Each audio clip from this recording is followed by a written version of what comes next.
is controlled by a computer through a set of codes, it is called as a direct numerical control. In olden days, this was the popular method of controlling the machine tools in industries. It consists of a mainframe computer that was used to control a number of the NC machines. NC machines such as a drilling machine, milling machine, reaming, boring, etc. These machines are controlled by a set of instructions by a central computer or a subcomputer which is set for the particular machines, and the subcomputers are controlled by a central computer.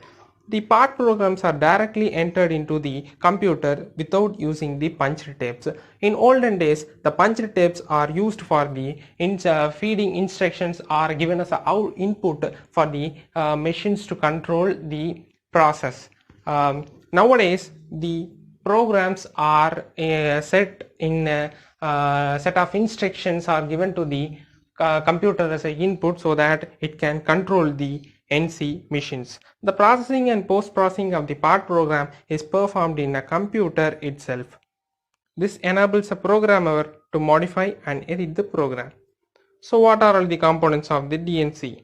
First, a central computer used to control the set of instructions, and bulk memory for the storage of the instructions, telecommunications lines for the communication between the subsystems or subcomputers and machines to the central computer. Then machine tools such as drilling, milling, reaming, boring, lathe, etc.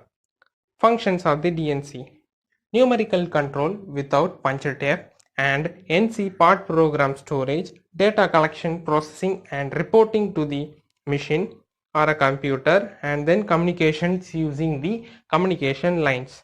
And advantages of the direct numerical control are elimination of the punched tape reading, great computational capability because a central computer controls all the instructions that are enabled within the system, and convenient storage of the part programs. A large set of programs in various large sizes can be stored in a single central computer because the storage capabilities of the central computer is more than the punched tape. And then reports on shop performance. The performance of the individual machines can be obtained from the central computer itself without checking the individual machines by direct contact. Then computer numerical control. CNC can be defined as a NC system for a single machine tool that uses a dedicated computer control by stored instructions in the memory so that it can implement NC functions. Then what is a CNC machine? Simply, it is a machine that performs operations by a set of instructions by a computer so that we can do n number of operations from that. Then this is a CNC system which consists of a machine tool table which consists of 2 or more screws. First one, servo motor, which is used to control the lead screw by used for moving the machine tool table from front and back, and feedback transducer is present on the lead screw so that if to give the feedback of the machine tool table. And servo motor, 2 servo motors and feedback transducers are present, and the machine tool table is present over the top, and it consists of a machine control unit, an MCU. It contains DPU and CLU. DPU consists of the ROM to control the program and execute. It obtains the program and controls and then executes. And RAM, it is a part program stored temporarily. And CLU, it interpolates. What is interpolate? If we provide a 10 set of instructions, it chooses the correct order of instructions and interpolates. If we want to drill a 5 mm dia hole, then we want to switch over to 5.5. It interpolates automatically without feeding instructions for the 5.5 mm dia. Just we put 5.5 as a value. Then control the output signals and amplifier or comparator circuits. Then the MCU is turned to program input device. First, this starts from this only. Part program is fed into the program input device, that is a computer.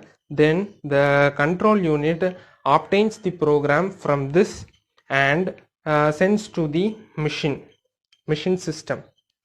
It consists of part program, program input device, machine control unit, drive system, machine tool and feedback system.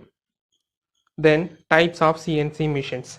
Based on the feedback control, it is divided into the open loop system and closed loop system. Open loop system means without boundary, and closed loop system is within the boundary. And based on the motion control, it consists of positional, paraxial, continuous path system. Then based on the power drive, hydraulic system, electric system, pneumatic system, and based on the circuit technology, it consists of analog system and digital system. Based on positioning, absolute positioning and incremental positioning system. Then based on axis, 2 axis, 3 axis, 4 axis and 5 axis. Constructional features. First, machine structure, then slideways and guideways, actuation systems, feed drives and spindle drives. These are all the shown in this diagram itself. Then comes to machine structure. Machine structure is the first load carrying capacity. Structure is the machine tool table itself. Tell as an example, and its function is to transmit the forces to the foundation. Example, it includes bed, column and other supporting members. Slideways or guideways. It is used to control the line of action of the carriage or table on which the tool or workpiece is held, and to absorb the static and dynamic forces. And guideways should possess good rigidity so that it can withstand the large amount of forces, otherwise it will collapse and damage the entire machine. Types of guideways such as flat guideways, V guideways, dovetail guideways, cylindrical guideways. More number of guideways also present because innovation takes every day. An anti-friction linear motion guideways, linear bearings with balls and roller guideways, recirculating ball bushings guideways, and hydrostatic guideways such as oil lubricated guideways and air bearing guideways. Next, actuation system. Actuation system are used to convert the rotational movement into translation movement. Screw and nut, that is a recirculating ball screws, recirculating roller screws, and rack and pinion. Feed drives used to provide motion. They are servo motors, stepper motors, linear motors. Servo motors includes AC, DC, brushless DC. Stepper motor includes variable reluctance type, permanent magnet type and hybrid type. And then spindle drives. The function of spindle is to deliver the power, to hold and to center the workpiece tool in the machine table. Spindle should be less in weight, otherwise it will not use to transmit the forces. The accuracy of the spindle depends on the quality of the bearings. If we provide the more quality precision bearings, we can get the perfect accuracy of the spindle drive. Then the characteristics of the spindle drive: high rotational accuracy, fast dynamic response, excellent running smoothness and compactness, high loading capacity. So this is a short video, friends. If you like this video, please hit a thumbs up button and share this video to your friends to gain knowledge. And please subscribe this channel for more interesting videos. So finally, thank you for watching.